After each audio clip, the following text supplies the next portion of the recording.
Hello and welcome to Edon academy. अपने MCQs on geography के lecture में हम कर रहे हैं क्लास 11 की geography. Based on the second chapter हम कर रहे हैं एमसीक्यू प्रैक्टिस। और इससे पहले हम कर चुके हैं द हिमालयस और द नॉर्दर्न प्लेन्स। आज हम स्टार्ट करेंगे द पेनिनसुलर प्लेट्यू से, जो एनसीईआरटी बुक्स पे और कुछ पीआईक्यू यानी प्रीवियस क्वेश्चंस के बेसिस पे हमने कुछ क्वेश्चंस फ्रेम किए हैं, जिसपे कुछ इंपॉर्टेंट क्वेश्चंस इंपॉर्टेंट फैक्ट्स जो है वो आपको याद कराने के लिए हमने ये सीरीज बनाया हुआ है।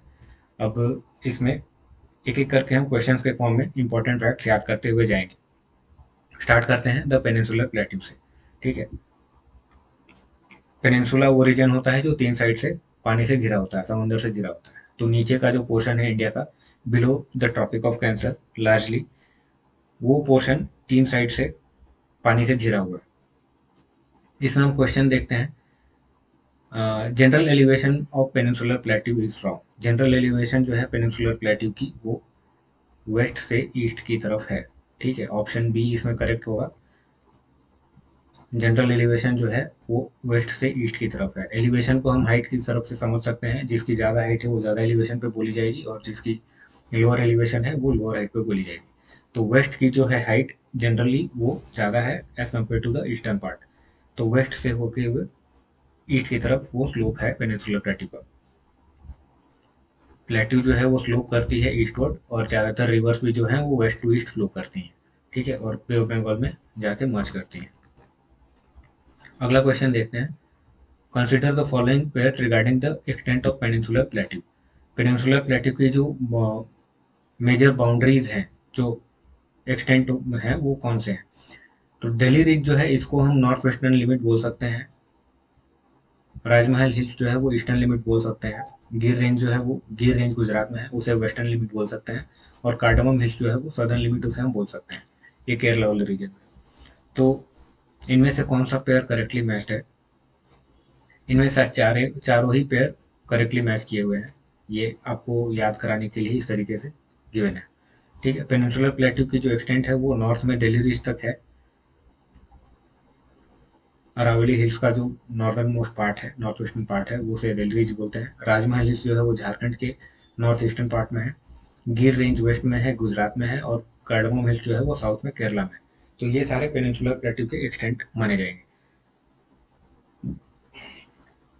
मेघालय का जो प्लेट्यू रीजन है, गारो खासी एंड जैंतिया, वो भी प्लेट्यू का ही पार्ट है।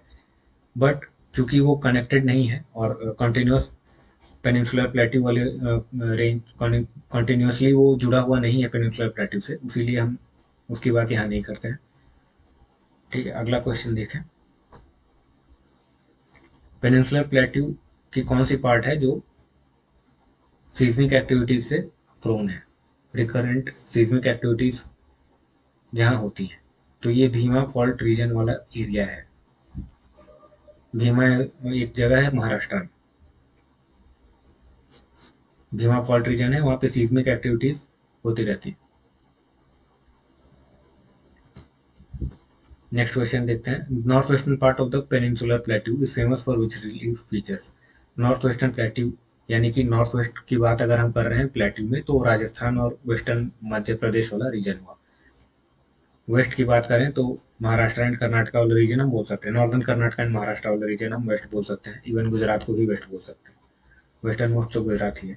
बट यहाँ पे north western part of the plateau is famous for which relief features. तो रिफ्ट्स नहीं है यहाँ पे, रेवाइंस एंड गोर्जेस ये है।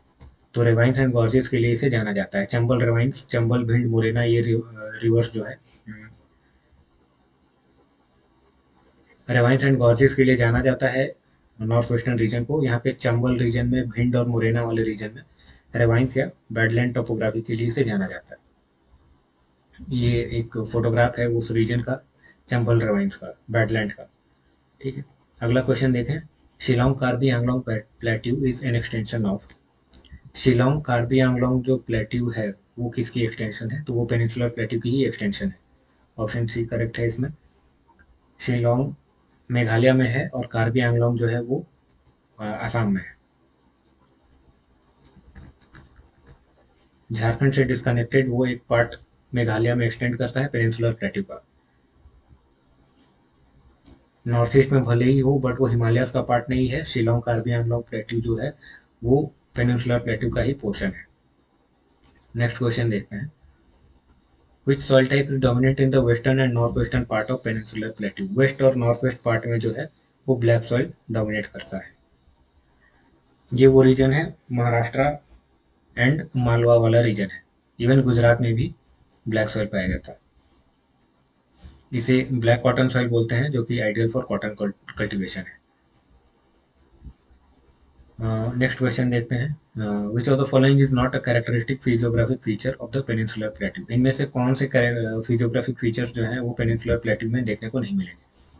टॉर्स देखने को यहाँ मिलते हैं, रिफ्ट वैलीज देखने को मिलते हैं, ब्रेडेड चैनल्स जो कि एक मैच्योरिंग रिवर के फीचर्स हैं वो यहाँ देखने को नहीं मिलेंगे। तो ब्रेडेड चैनल्स जो है वो प्लेन्स या डेल्टा रीजन्स में देखने को मिलेंगे। तो ऑप्शन सी ब्रेडेड चैनल्स यहाँ देखने को नहीं मिलेंगे। एल्यूवियल प्लेन्स में और फ्लड प्लेन्स में ये देखने को मिलते हैं, तो पेनिनसुलर प्लेट्यू रीजन में ये देखने को नहीं मिलेंगे। अब इनमें चूंकि हमने बात किया हुआ है टॉर्स एंड ड्रिफ्ट वैलीज की बात की हुई है, तो देखते हैं कि वो होते क्या है। ठीक है, तो ये टॉर्स हैं, पहाड़ एक के ऊपर एक चट्टान बड़े बड़े रखे हुए हों इस तरीके से जो दिखाई दे, उन्हें हम टॉर्स कहते हैं। इन्हें किसी इंसान ने नहीं रखा है, ये नेचुरली ऐसे बने हुए हैं।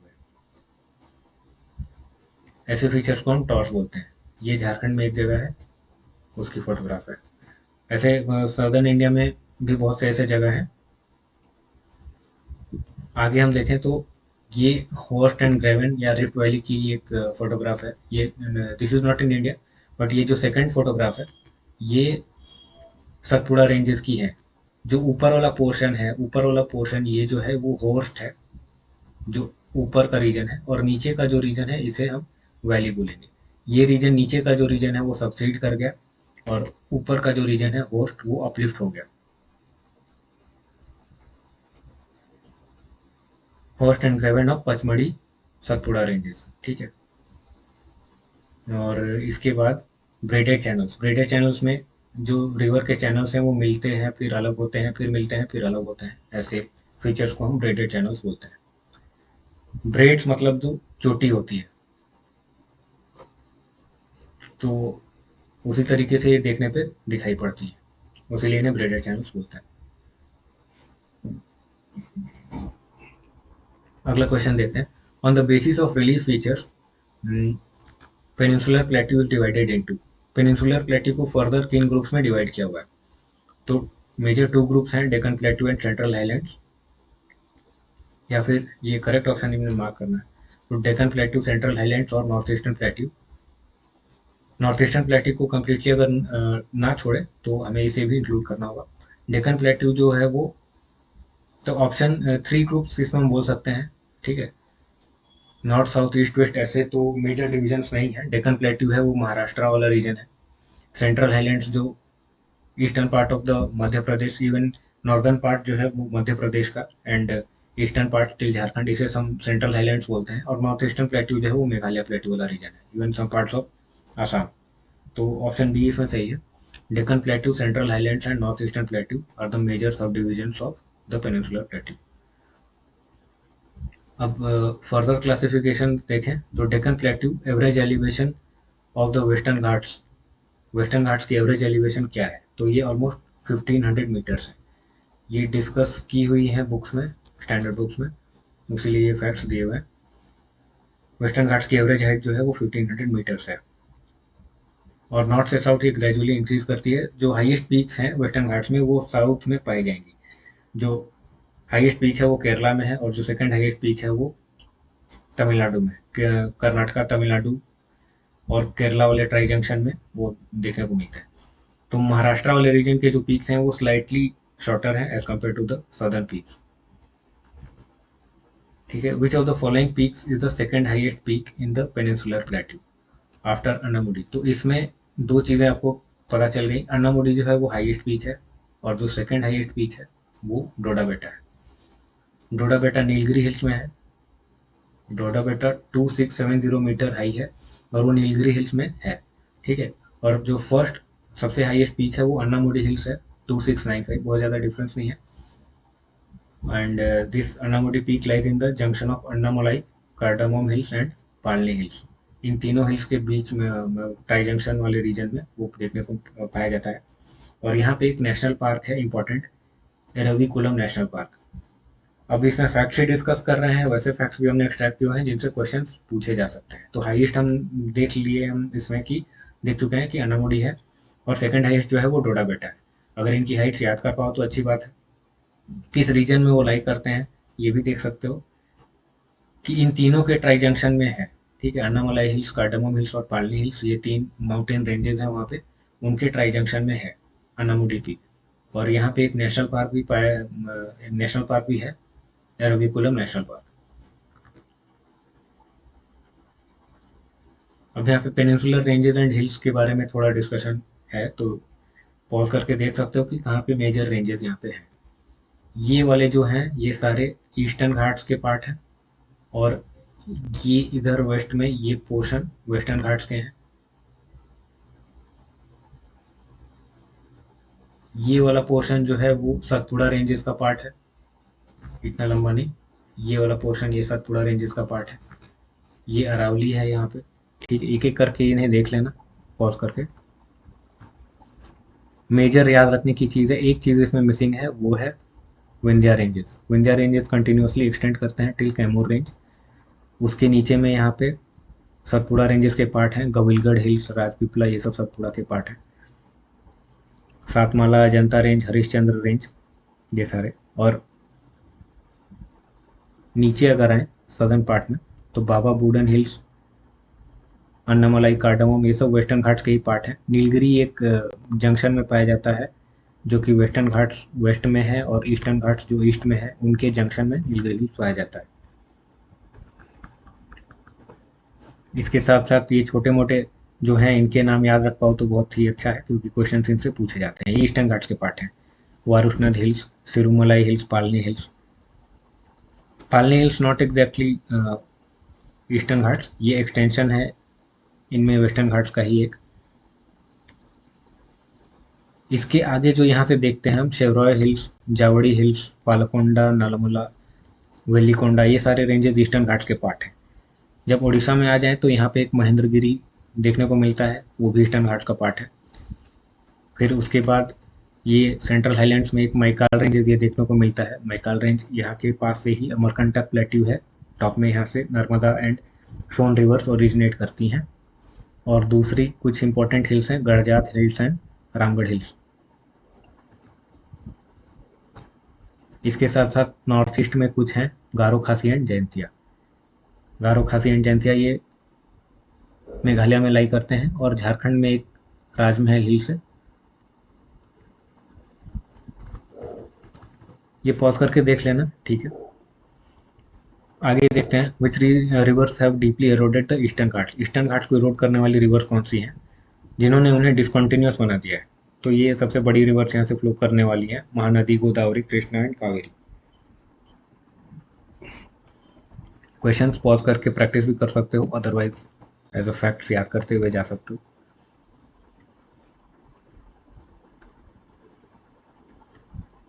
नेक्स्ट क्वेश्चन देखते हैं। जो ये हिल्स हैं, फॉलोइंग रेंजेस, इनको लोकेशंस के अकॉर्डिंगली अरेंज करना है। तो सह्याद्री, नीलगिरी, अन्नामलाई और कार्डामम हिल्स ये सारे ही वेस्टर्न घाट्स के पार्ट हैं। नीलगिरी उसके भले ही जंक्शन में है, बट उसको ही वेस्टर्न घाट्स का ही पार्ट बोल सकते हैं। तो ये किन स्टेट्स में ये लाई करते हैं? तो सह्याद्री जो है ये वेस्टर्न घाट्स को महाराष्ट्र में बोला जाता है। वेस्टर्न घाट्स को महाराष्ट्र में सह्याद्री बोला जाता है। तो सह्याद्री जो है वो महाराष्ट्र में है, ठीक है। और उसके बाद नीलगिरी हिल्स जो है वो ट्राई जंक्शन में है, कर्नाटका, तमिलनाडु के, कुछ पोर्शन केरला में भी है, but majorly Karnataka and Tamil Nadu में है। और उसके बाद अन्नामलाई हिल्स जो है वो केरला में है, एंड कार्डामम हिल्स भी केरला में है। तो ऑप्शन ए हमारा करेक्ट है। ये सारी चीज़ें पूछी जा सकती है एग्जाम्स में, तो ये इंपॉर्टेंट है। लोकल नेम्स याद होने चाहिए। महाराष्ट्र, कर्नाटका और तमिलनाडु का जो जंक्शन है दोनों का वो, और फिर केरला। सह्याद्री महाराष्ट्र में है कम्प्लीटली, नीलगिरी कर्नाटका और तमिलनाडु बॉर्डर में है, अन्नामलाई और कार्डामम हिल्स ये केरला में है।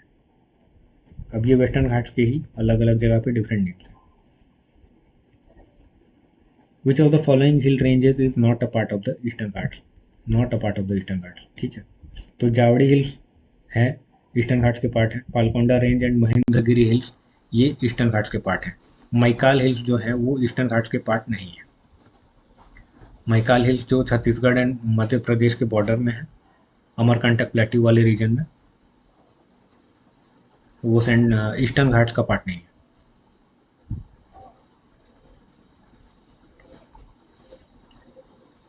ईस्टर्न घाट में हम देख सकते हैं जावड़ी, पालकोंडा, नलमला एंड महेंद्रगिरी, ये आते हैं मेजर रेंजेस। इसके साथ साथ वेलिकोंडा रेंजेस भी हैं, वारुष्णद, ये सारे भी हैं, Sirumalai. Nilgiri hills are significant because they are the meeting point of the eastern and western Ghats, दोनों के जंक्शन में ये है नीलगिरी हिल्स। इसीलिए नीलगिरी हिल्स का जो ये देखोगे वो ईस्ट टू वेस्ट थोड़ा सा इस तरीके से ऐसे है, ना कि नॉर्थ साउथ। क्वेश्चन नंबर आगे हम देखते हैं नीलगिरी हिल्स, यस ये क्वेश्चन हम कर चुके हैं। नेक्स्ट क्वेश्चन सेंट्रल हाईलैंड्स पे आते हैं। The central highlands are bound by which ranges, किन रेंजेस से ये बाउंड है? तो अरावली है इसके वेस्ट में, not in the east. Satpura है इसके साउथ में, ठीक है। तो ये ऑप्शन एक गलत हो गया, डायरेक्शन इसमें गलत है। हिमालय तो बिल्कुल भी नहीं है। करेक्ट ऑप्शन इसमें ऑप्शन बी है, अरावली इसके वेस्ट में है और सतपुड़ा इसके साउथ में।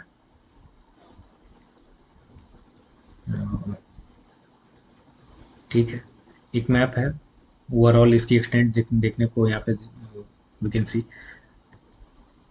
ये वेस्टर्न पार्ट है और ये एक्सटेंडिंग अप टू झारखंड वाला रीजन, थोड़ा एग्जैक्ट नहीं है मैप। और नीचे का पोर्शन जो है उसे हम डेक्कन प्लेट्यू बोलते हैं। Central highlands are considered as a classic example of, तो सेंट्रल हाईलैंड्स को इनमें से हम रेलिक्ट माउंटेन्स बोल सकते हैं। रेलिक्ट माउंटेन्स क्या है? हाईली डेन्यूटेड और डिसकंटिन्यूस रेंजेस जो हैं बहुत ज़्यादा इरोड हो चुकी हैं। हाईली डेन्यूटेड करने का मतलब कि बहुत ज़्यादा इरोड हो चुकी हैं, बहुत पुरानी है हिल्स। किसी ज़माने में बहुत हाई पीक्स हुआ करते थे बट अब इरोड होके वो छोटे रह गए। डिसकंटिन्यूस रेंजेस हैं, कंटिन्यूस नहीं है। रिवर रिवर वैलीज से वो काफ़ी जगह कटे हुए हैं, तो उन्हें हम रेलिसिट माउंटेन्स बोलते हैं। रेलिक्ट या रेलिसिट, रेसिडुअल माउंटेन्स इन्हीं को बोलते हैं जो बच के रह गए हैं, बचे हुए इरोड होकर जो बचे रह गए उसे रेसिडुअल माउंटेन्स बोल रहे हैं। आगे देखते हैं, क्रेसेंट शेप सैंड ड्यून्स जो होते हैं वो कॉमनली कहाँ पाए जाते हैं? Western parts of the central highlands, इन्हें हम क्या बोलते हैं? तो क्रेसेंट शेप सैंड ड्यून्स जो है वो western part of the central highlands में देखने को मिलते हैं, जहाँ पे डेजर्ट रीजन शुरू हो जाते हैं। ठीक है, अरावलीज के पोर्शन में डेजर्ट हमारे स्टार्ट हो जाते हैं, तो उनमें जो क्रेसेंट शेप्ड यानी कि क्रेसेंट यानी कि चांद के आकार का, अर्धचंद्र, आधे चांद के जैसा जो शेप में होगा इस तरीके से, उसे हम क्या बोलते हैं? उसे हम बारचांस बोलते हैं। बारचांस बोलो, बारकान बोलो, जो याद रख सको। जैसलमेर रीजन में और जोधपुर के वेस्ट रीजन में ये देखने को मिलता है।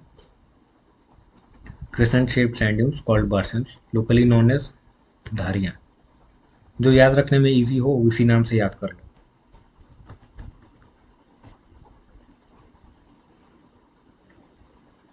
क्रेसेंट शेप ये रहा, ये चांद के आकार का, ये चांद के आकार का क्रेसेंट शेप सैंड ड्यून्स हम इन्हें बोल रहे हैं।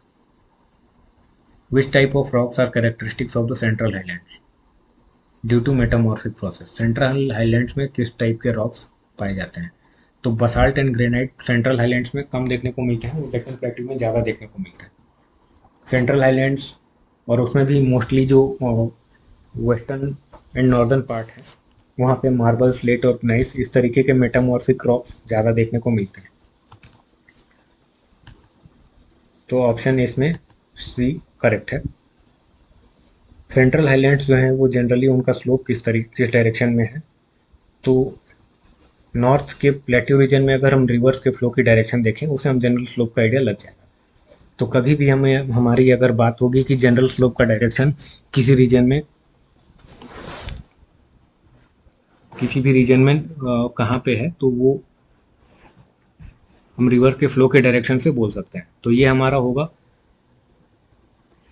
North and north east, towards north and north east, यानी कि slope towards north and north east, यानी कि अगर हम चंबल रिवर की अगर फ्लो देखें, केन बेतवा की फ्लो की अगर बात करें, तो वो नॉर्थ की तरफ बहते हैं या नॉर्थ की तरफ बहते हुए फिर नॉर्थ ईस्ट की तरफ बहते हैं, तो वो हमारे जनरल स्लोप का डायरेक्शन होगा। Overall slope in the northward and north east direction जो है वो रिवर्स के फ्लो से हम देख सकते हैं। ठीक है, नेक्स्ट क्वेश्चन देखते हैं। Most tributaries of Yamuna in this region originate from. तो ये विंध्या रेंजेस और कैम्यूर रेंजेस से ही ओरिजिनेट करेंगे। सतपुड़ा जो है वो उसके रिवर्स नर्मदा में जाके मिल जाएंगे और उसके नॉर्थ वो नहीं जाएंगे। ठीक है, राजमहल एंड छोटा नागपुर वो झारखंड वाले रीजन में है, तो यमुना के ट्रिब्यूटरीज वहाँ पे नहीं हो सकते। अरावली वाले रीजन से कुछ यमुना के ट्रिब्यूटरीज आते हैं, बट मोस्ट ट्रिब्यूटरीज वहाँ से नहीं आते, कुछ एक दो ही आते हैं, चंबल और बानस जैसे रिवर्स हैं। तो मेजर जो रिवर्स हैं वो केन बेतवा इस तरह के रिवर्स हैं, वो विंध्या एंड कैमूर रेंजेस से आते हैं। अरावली से भी कुछ रिवर्स हैं, जो कि बानस एक रिवर है, वो चंबल की ट्रिब्यूटरी है। इवन चंबल भी जो है वो विंध्या से ही उसकी ओरिजिन है, माऊ रीजन है वहाँ से ओरिजिनेट करती है। Which is the only significant tributary of Chambal river that originates from the Aravalli range. तो चंबल रिवर की जो ट्रिब्यूटरी है वो है बानस रिवर। इनमें से बाकी कोई भी रिवर चंबल रिवर की ट्रिब्यूटरी नहीं है, और बानस रिवर जो है वो अरावली रेंज से ओरिजिन करती है। Banas rises from the Aravalli and joins Chambal in the Sawai Madhopur of Rajasthan. तो कहाँ ज्वाइन करती है याद रखो ना रखो, जिसकी ओरिजिन जो है वो अरावली में। केन एंड बेतवा जो है वो ट्रिब्यूटरीज हैं यमुना के, और सोन जो है वो गंगा की ट्रिब्यूटरी है। सोन तो अमरकंटक से ओरिजिन होती है सोन की, तो उस चंबल से उसका कुछ लेना देना ही नहीं है।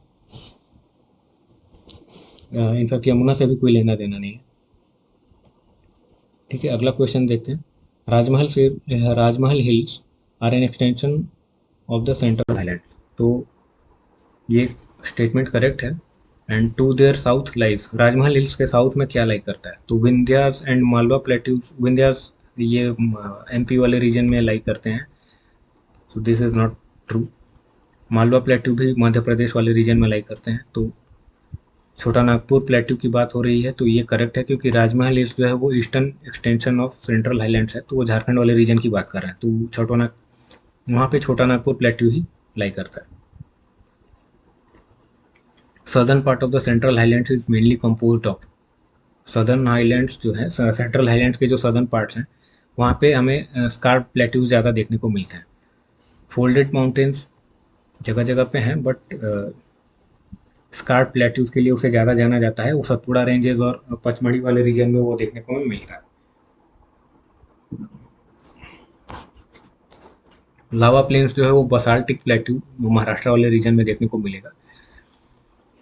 रिवर टेरेसेस भी जगह जगह पे हैं, बट मोस्ट स्पेक्टेकुलर फीचर्स अगर यहाँ की बात करें तो सतपुड़ा को जाना जाता है स्कार्प प्लेट्यूज के लिए। और स्कार्प्ड प्लेट्यूज क्या होते हैं, तो स्कार्प्ड का मतलब है कि स्टीप एज्ड स्लोप, मतलब अचानक से एक बिल्कुल स्टीप एज हो। ये देखो, ये बिल्कुल ही स्टीप एज है, ये बिल्कुल ही स्टीप एज है। ये सतपुड़ा रेंजेस के ही फोटोग्राफ्स हैं, ये रहा। और पीछे के होराइजन में जो दिखाई दे रहा है ये रहा, ये भी स्टीप एज है, ये भी स्टीप एज है। तो इन्हें ही हम स्कार्प प्लेट्यूज बोलते हैं, कि अचानक से जो एकदम खाई हो। स्टीप एजेड स्लोप और cliff at its edge separating it from a lower area. तो यही है स्कार्प प्लेट्यूज के फीचर्स। तो ये सतपुड़ा में हमें देखने को मिलता है, जो कि सेंट्रल हाईलैंड्स के सदर्न पार्ट में है। आगे फिर स्कार्प एजेस यहाँ पे भी देखो, ये कुछ हैं। ये फोटोग्राफ्स इसीलिए देखने को लेक्चर में डाले हुए हैं कि इससे इजीली समझ में आए स्कार्प प्लेट्यूज होते क्या हैं, सतपुड़ा में ऐसे हैं, ये बाद में याद रहेगा।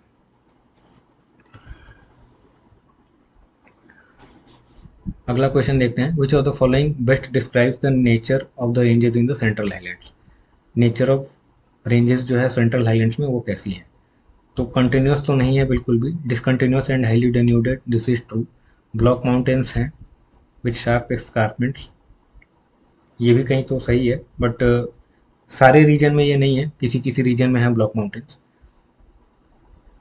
और volcanic and lava found central highlands के सारे रीजन्स नहीं हैं, ये डेक्कन प्लेट्यू के महाराष्ट्र वाले रीजन्स हैं।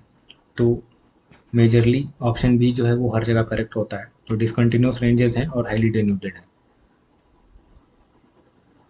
ये पूरे रीजन की बात कर रहे हैं, पूरे सेंट्रल हाईलैंड्स की बात कर रहे हैं। तो रेलिसेट माउंटेन्स हैं, रेसिडुअल माउंटेन्स हैं, रिड्यूस टू डिसकंटिन्यूस रेंजेस, और एरोजन काफ़ी लंबे समय से हो रहा है, तो हाईली डेन्यूटेड सरफेस है।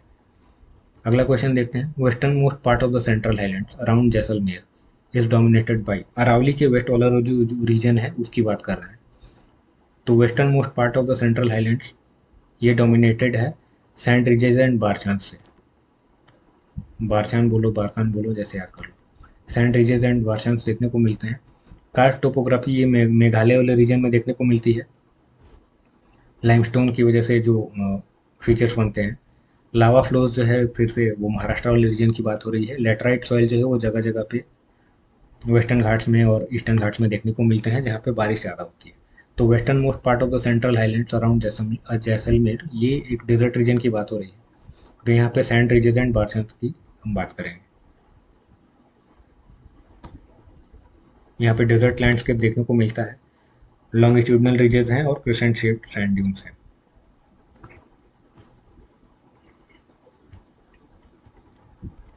आगे देखते हैं। राजमहल हिल्स है, eastern extension of the central highlands. छोटा नागपुर प्लेट्यू के नॉर्दर्न पार्ट में राजमहल हिल्स है, ठीक है। और ये जो जियोलॉजिकली सिग्निफिकेंट है बिकॉज इस रीजन में भी वॉल्केनिक ट्रैक्ट पाया जाता है, वो जुरासिक एज का। तो जब हम वॉल्केनिक रॉक्स की बात करते हैं तो महाराष्ट्र एंड गुजरात वाले रीजन में तो सबको मालूम होता है, थोड़ा कुछ कर्नाटका एंड आंध्रा वाले रीजन में भी है, बट उसका एक छोटा सा पार्ट उसी टाइम के ड्यूरिंग जो फॉर्मेशन हुई थी वॉल्केनिक रॉक्स की, तो वो एक राजमहल ट्रैप्स में भी वहाँ पे फॉर्मेशन हुई थी। तो ये राजमहल हिल्स में देखने को मिलता है। Which of the following plateaus is known as the known for large reserves of mineral resources. तो मिनरल रिसोर्सेज की जो अब हम बात करें तो इंडिया का सबसे मिनरल रिच जो रीजन है वो है छोटा नागपुर प्लेट्यू। यहाँ पे बहुत सारे मिनरल्स पाए जाते हैं और रिजर्व्स भी उनके बहुत ज़्यादा है। छोटा नागपुर प्लेट्यू ये वाला रीजन है, मोस्टली ये झारखंड का रीजन है। कुछ रीजन यहाँ पे छत्तीसगढ़ वाला रीजन भी है, उड़ीसा वाला रीजन भी है, और कुछ एक्सटेंशन इनका वेस्ट बंगाल में है, और कुछ आउटक्रॉप्स बिहार वाले रीजन में भी है।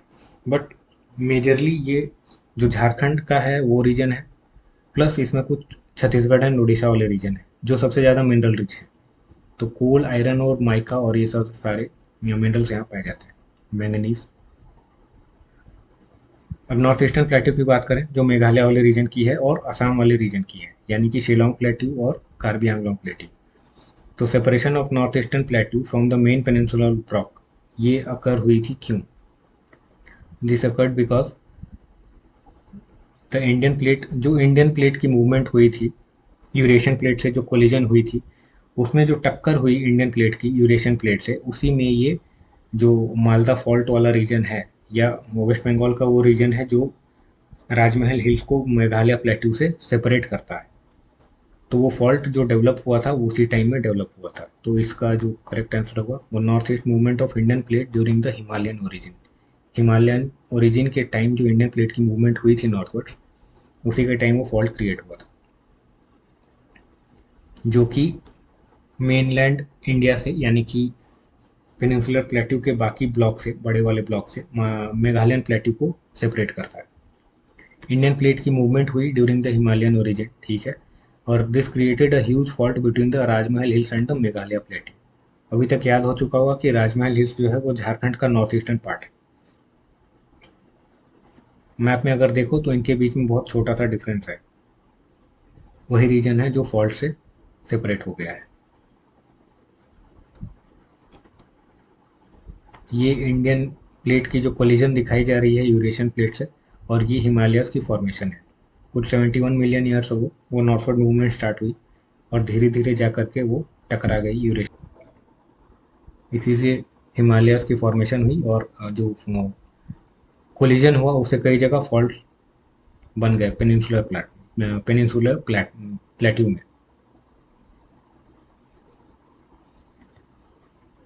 नेक्स्ट क्वेश्चन देखते हैं, which of the following hills और plateaus are detach from the peninsular block.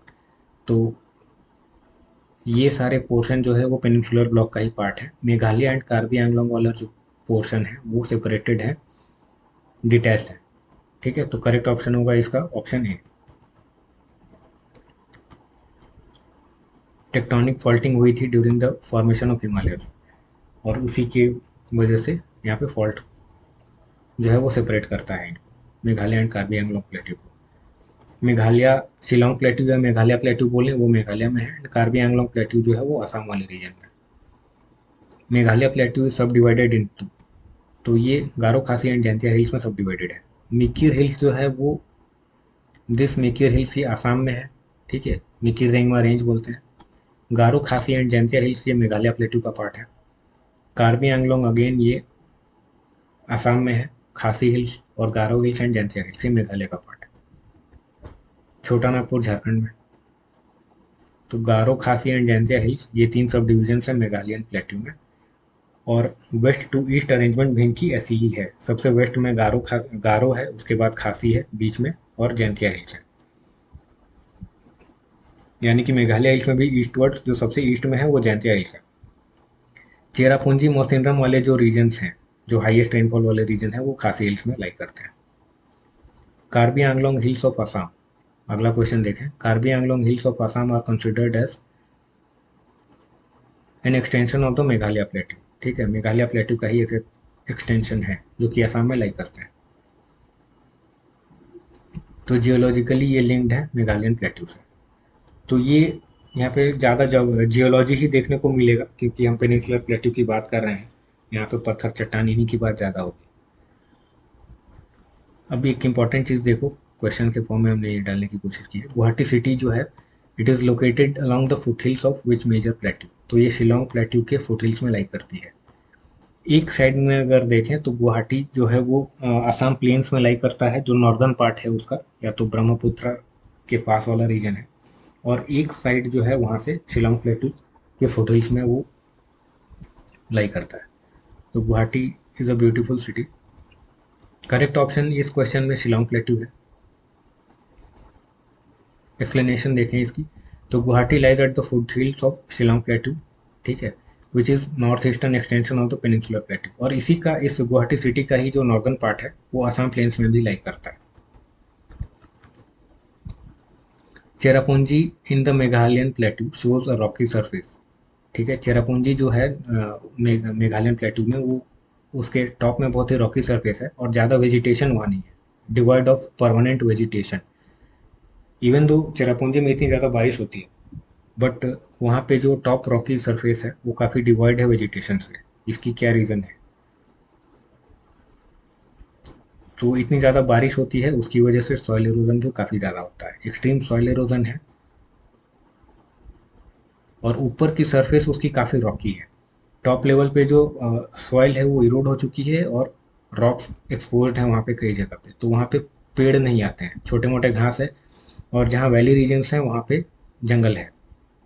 But largely वो रीजन जो है थोड़ा डिन्यूडेड सा दिखाई देता है, इरोडेड दिखाई देता है। तो करेक्ट आंसर इसका है extreme soil erosion due to heavy rainfall. अब इसमें कुछ एक्सप्लेनेशन देखते हैं, कुछ इंपॉर्टेंट फैक्ट्स हैं। साउथ वेस्ट मानसून यहाँ बहुत हेवी होती है, बारिश यहाँ काफ़ी ज़्यादा होती है, मोर देन 1100 सेंटीमीटर्स। और ये इतनी जो बारिश होती है, हेवी रेनफॉल होती है, उसने स्ट्रिप कर दिया है इसके सॉइल को। ठीक है, सॉइल को जो है वो इरोड कर दिया है। About 56% of Meghalaya total geographical area is affected by moderate to severe soil erosion. 56% जो है मेघालय का टोटल जोग्राफिकल एरिया है वो सॉइल इरोजन से इफेक्टेड है। शिलोंग, चेरापूंजी एंड मौसिनरम ये तीनों ही खासी हिल्स में लाई करते हैं, जिसका नाम लोगों ने नॉर्मली सुना हुआ है। अब ये एक फोटोग्राफ है चेरापूंजी की। ठीक है, देखो ये एक ड्राई सीजन में यानी कि विंटर्स के टाइम में लिया हुआ है। अब नॉर्मली तो ये ग्रीन ग्रास यहाँ पे दिखाई देते ड्यूरिंग रेनी सीजन, बट यहाँ पे घास सूख चुकी है ठंडी के टाइम में। तो समझने के लिए अच्छा है। ऊपर में ये काफ़ी डिन्यूडेड सा है। ठीक है, हिलॉक्स हैं, ऐसे हिलॉक्स हैं, इन्हें हम अंडुलेटिंग टोपोग्राफी भी बोलते हैं। जहाँ ऊपर नीचे कम्प्लीटली फ्लैट लैंड नहीं है। लार्जली हम देखें तो यहाँ से यहाँ पूरा फ्लैट एक सा दिखाई दे रहा है लैंड, बट उसमें भी कई सारे अप एंड डाउन ये इस तरीके के फीचर्स हैं। जहाँ वैली रीजन है, जो नीचे का रीजन है, वहाँ जंगल है, काफ़ी घने जंगल है। और जो ऊपर का रीजन है वो इरोडेड है, वहाँ ज़्यादा बारिश से सॉइल इरोजन होके वहाँ चट्टान वहाँ पे हैं, और छोटी मोटी घास आती है, बट वहाँ जंगल नहीं है, पेड़ ज़्यादा ऊंचे ऊंचे पेड़ नहीं है। तो ये नॉर्मल सरफेस है मेघालय प्लेट्यू की।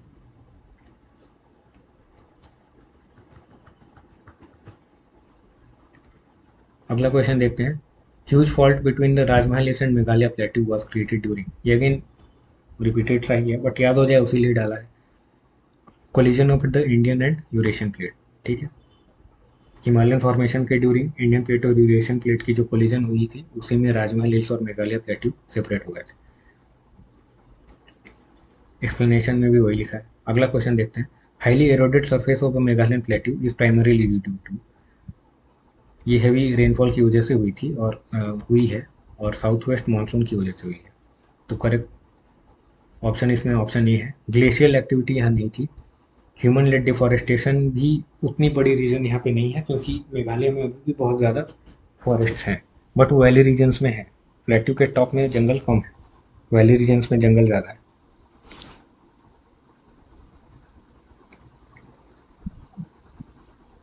कुछ एक्सप्लेनेशन देख लें। Cherrapunji is one of the highest rainfalls.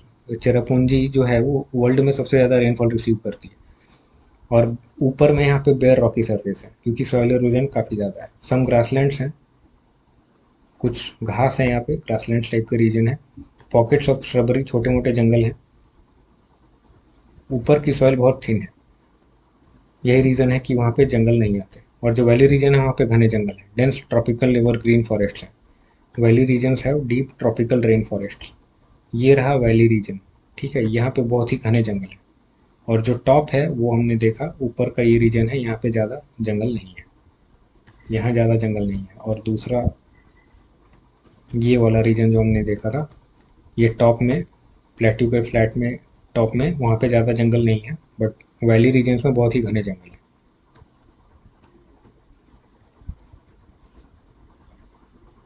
This is beautiful landscape of Meghalaya. ये कैनियन फॉर्मेशन भी होती है वहाँ पे, फीचर्स हैं वहाँ के।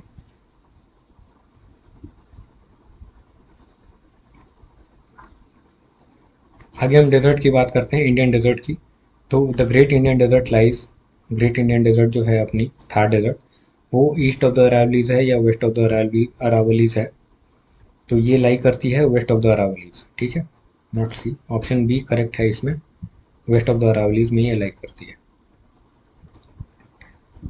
इंडियन डेजर्ट लोकली इसे हम मरुस्थली कहते हैं। इंडियन डेजर्ट को लोकली मरुस्थली बोला जाता है, वो क्यों बोला जाता है? It receives very less rainfall and has sparse vegetation. Marusthali मतलब कि वैसी भूमि जहाँ पे कि ज़्यादा ज़्यादा वो उपजाऊ नहीं है, बंजर सी ज़मीन है। तो वो इसलिए है क्योंकि वहाँ बारिश बहुत कम होती है और वेजिटेशन बहुत ही स्पार्स है, इसीलिए उसे मरुस्थली बोलते हैं।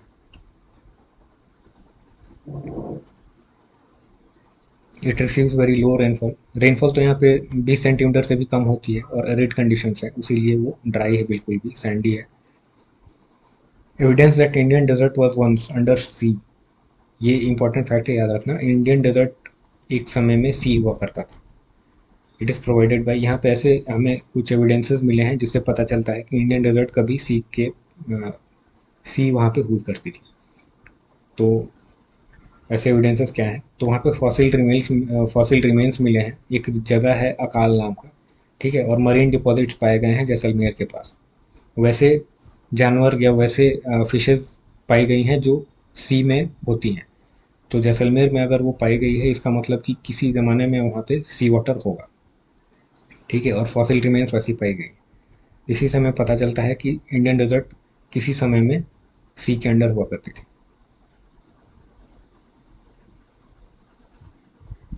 अब ये जगह का कुछ नाम है, याद रखो तो अच्छी बात है। ब्रह्मसर पॉइंट एक जगह है, वहाँ पे मरीन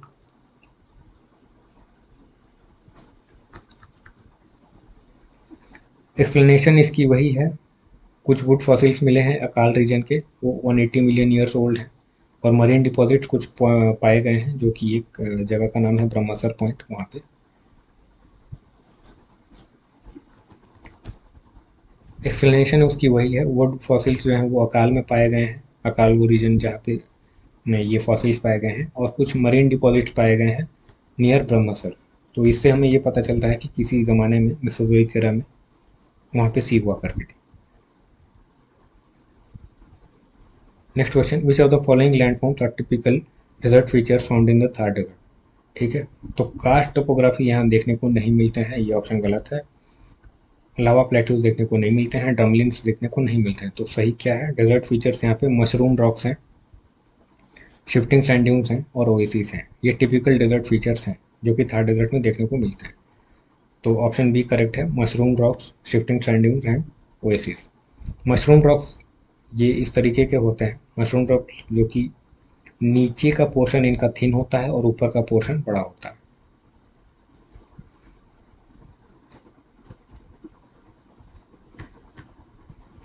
नीचे का पोर्शन थिन है, ऊपर का पोर्शन बड़ा है।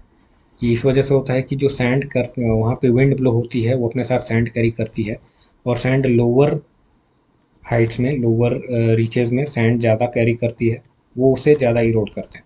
ऊपर में सैंड वहाँ पे कम होती है, तो वो उतना ज़्यादा इरोजन ऊपर के लेयर्स में नहीं होता। तो वो पत्थर जो किसी ज़माने में पूरा का पूरा मोटा सा चौड़ा पत्थर होता हुआ होगा, वो नीचे से ज़्यादा इरोड हो गया है और ऊपर में उतना इरोड नहीं हुआ है। इसी की वजह से वो जो शेप बना लेते हैं बाद में, वो मशरूम की टाइप में शेप बन जाता है। इसे ही मशरूम रॉक्स बोलते हैं।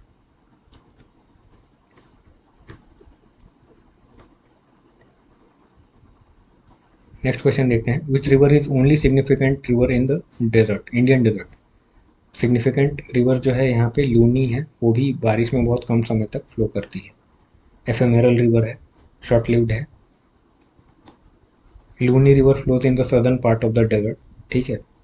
और ये एफेमेरल है। एफेमेरल रिवर्स वो होते हैं कि बहुत शॉर्ट लिव्ड होते हैं, बारिश के कुछ ही सीजन में वो फ्लो करते हैं, बाकी साल के ज़्यादातर टाइम वो ड्राई रहते हैं। ये लोअर रीचेज में बहुत ज़्यादा सलाइन हो जाती है यहाँ की जो वाटर है। सैलिनिटी जो है वो average salinity is higher than the average ocean salinity in dry season, मतलब सैलिनिटी इतनी ज़्यादा हो जाती है यहाँ पे कि सी वाटर से भी ज़्यादा सलाइन हो जाता है यहाँ का पानी। लूनी रिवर नाम भी इसका ऐसे ही पड़ा है।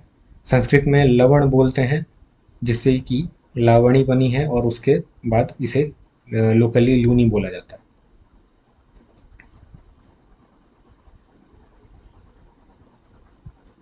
तो ये नाम ही इसका नमक से पड़ा है। Lavan in Sanskrit is namak, salt. आगे नेक्स्ट क्वेश्चन देखते हैं, most streams in Indian desert show inland drainage because? जो भी रिवर्स थोड़े बहुत पानी यहाँ पे बारिश में होता भी है, तो वो इनलैंड ड्रेनेज होती है। इनलैंड ड्रेनेज यानी कि उनका पानी ज़मीन में ही ख़त्म हो जाता है, समुंदर तक नहीं पहुँच पाता, तो इन्हें इस तरह के ड्रेनेज को हम इनलैंड ड्रेनेज बोलते हैं, क्योंकि इनमें उतना पानी ही नहीं होता। तो इनकी जो स्ट्रीम्स होती हैं वो लूज़ कर देती हैं वाटर अपनी, उनमें ज़्यादा फ्लो नहीं होता। और जो वाटर होती है उनमें इवापोरेशन ज़्यादा होता है, क्योंकि वो गर्म रीजन है, धूप तेज़ होती है वहाँ पे, क्लाउड कवर नहीं है, वेजिटेशन नहीं है, टेम्परेचर हाई है, तो इवापोरेशन ज़्यादा होगी। और जो बचा कुचा पानी है वो सीपेज भी होता है, उनका सैंडी सॉइल है, तो ये एंड कर जाते हैं किसी लेक्स या प्लायाज में, ठीक है। जो मेजर रिवर है लूनी, वो भी यहाँ पे सी तक रीच नहीं कर पाती। और जो दूसरे छोटे मोटे स्ट्रीम्स हैं वो किसी दूसरे प्लाया लेक्स में वो मर्ज कर जाते हैं, जैसे सांबर लेक वगैरह।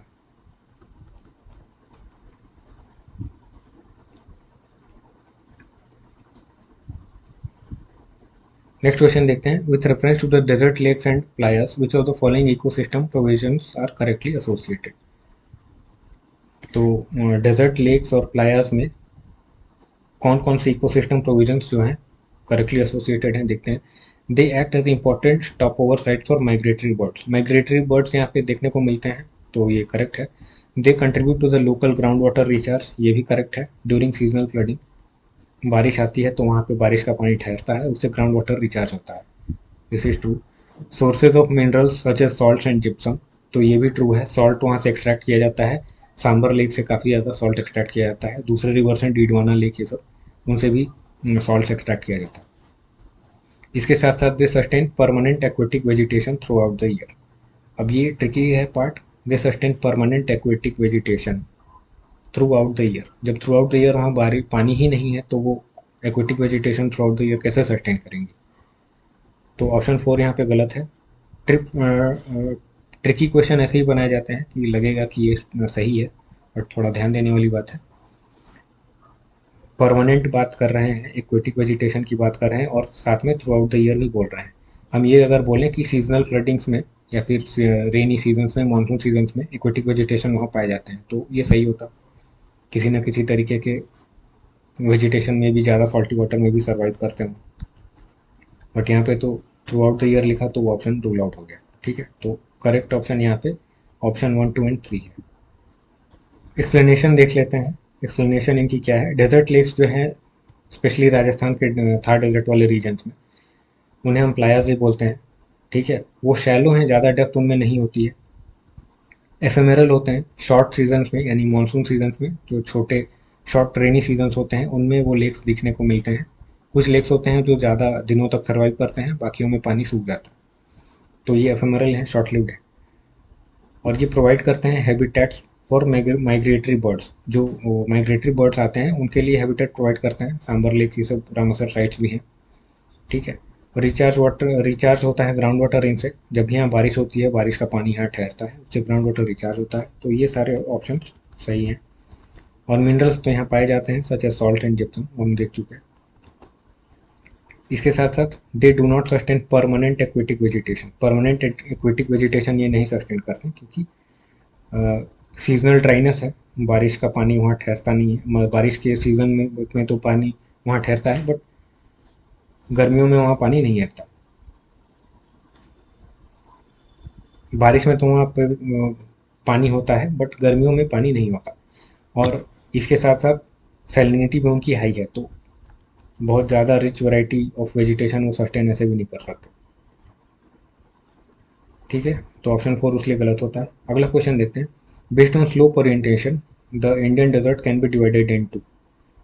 तो नॉर्दर्न पार्ट जो है वो सिंध की तरफ स्लोप करती है, और सदर्न पार्ट जो है वो कच्छ की तरफ स्लोप करती है। This is correct. पंजाब की तरफ तो ये स्लोप नहीं करती बिल्कुल भी, ये गलत है। Eastern part sloping towards Aravalli and western towards Indus. तो ऐसा भी नहीं है, ईस्टर्न पार्ट से स्लोप करती, eastern part sloping to the Aravalli. Desert की बात कर रहे हैं, अरावली की तरफ नहीं आते, अरावली से होकर के पानी वेस्ट की तरफ फ्लो करते हैं। अरावली खुद एक हाइयर एलिवेशन में है, तो ऑप्शन सी गलत होता है। Northern part sloping to Himalaya, ये तो और भी उल्टी बात है। हिमालय की तरफ कहाँ से भी स्लोप करेंगे? तो सबसे लॉजिकल ऑप्शन जो है वो बी है, याद ना भी हो तो, क्योंकि अरावली इनसे ऊंची है, हिमालय तो इनसे काफ़ी ऊंची है, उनकी तरफ स्लोप नहीं है इनका। पंजाब और नॉर्थ की तरफ कोई भी रिवर वहाँ से फ्लो नहीं कर रही है, तो उनका जो स्लोप है वो पंजाब की तरफ नहीं है। तो रिवर किधर फ्लो कर रही है? सिंध की तरफ फ्लो कर रही है, हाँ कर रही है। जो लूनी रिवर है वो शुरुआत में वो साउथ वेस्ट की तरफ फ्लो करती है, और उसके बाद नीचे जाने के बाद वो रन ऑफ कच्छ की तरफ वेस्ट की तरफ फ्लो करती है। तो ऑप्शन बी करेक्ट है। Which types of sand dunes dominate the Indian desert landscape? तो लॉन्गिट्यूडनल ड्यून्स एंड बारशांस ये यहाँ पे ज़्यादा देखने को मिलते हैं। स्टार ड्यून्स और ट्रांसवर्स ड्यून्स ये कम देखने को मिलते हैं। लॉन्गिट्यूडनल ड्यून और बारचांस देखने को ज़्यादा मिलते हैं। लॉन्गिट्यूडनल ये हैं जो कि विंड के डायरेक्शन में ही ये सैंड ड्यून्स बन गई, ये लॉन्गिट्यूडनल सैंड ड्यून्स हैं। और क्रिसेंट टाइप के सैंड ड्यून्स हम देख चुके हैं इससे पहले वाली फोटो में, जो चांद की तरह शेप वाले जो ड्यून्स हुआ करते थे, पैराबोलिक शेप।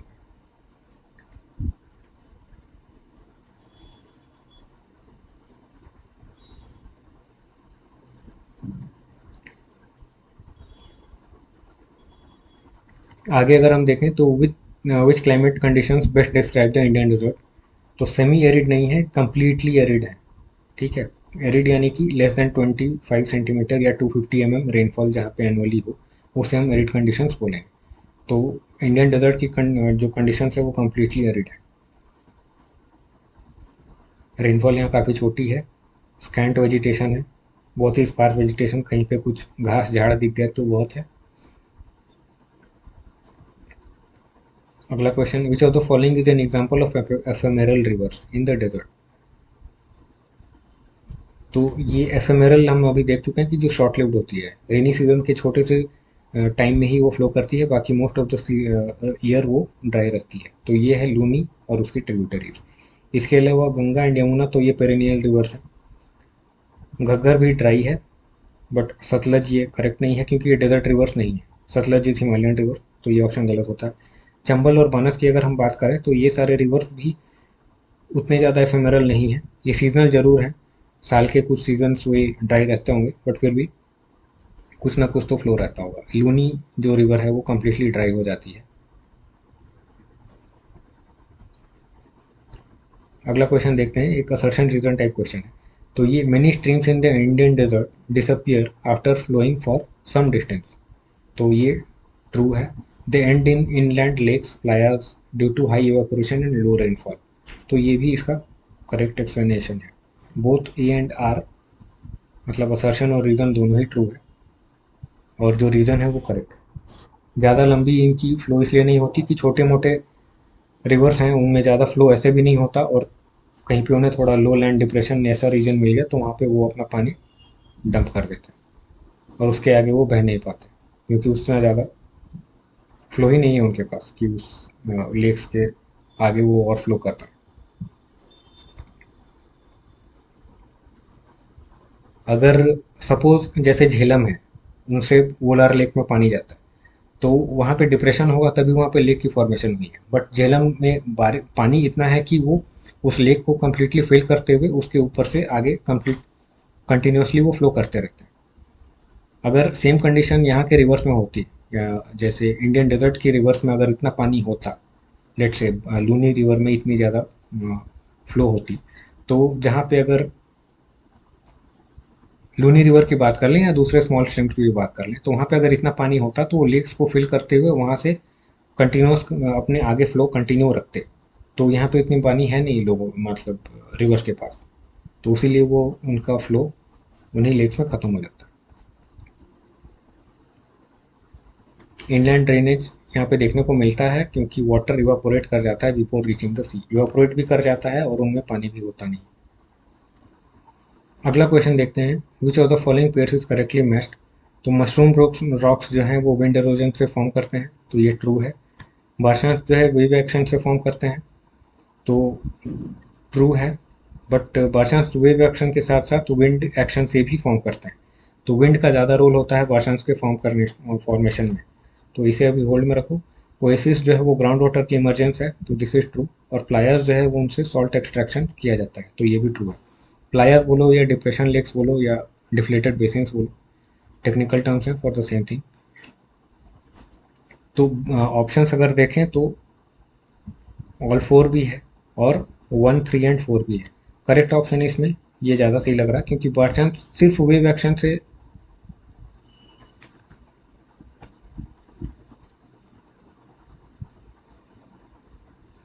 नेक्स्ट क्वेश्चन देखते हैं, which of the following pairs is correctly match.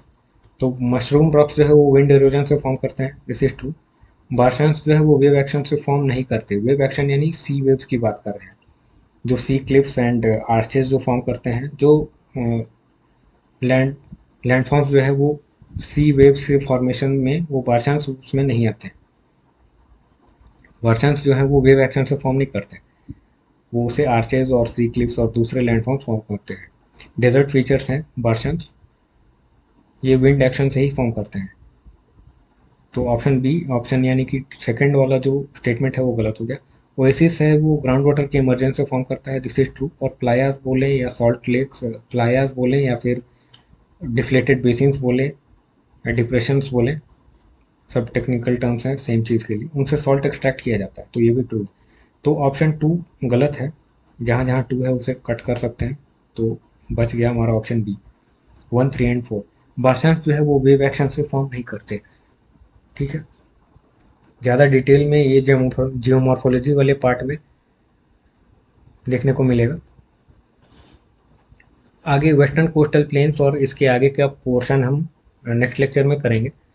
तब तक के लिए वेस्टर्न कोस्टल प्लेन्स और कुछ आइलैंड्स पे भी क्वेश्चंस होंगे, वो हम इसके बाद करेंगे नेक्स्ट चैप्टर में, नेक्स्ट लेक्चर में। Till then thank you. अगर कंटेंट अच्छा लगे तो चैनल सब्सक्राइब करें। Thank you very much.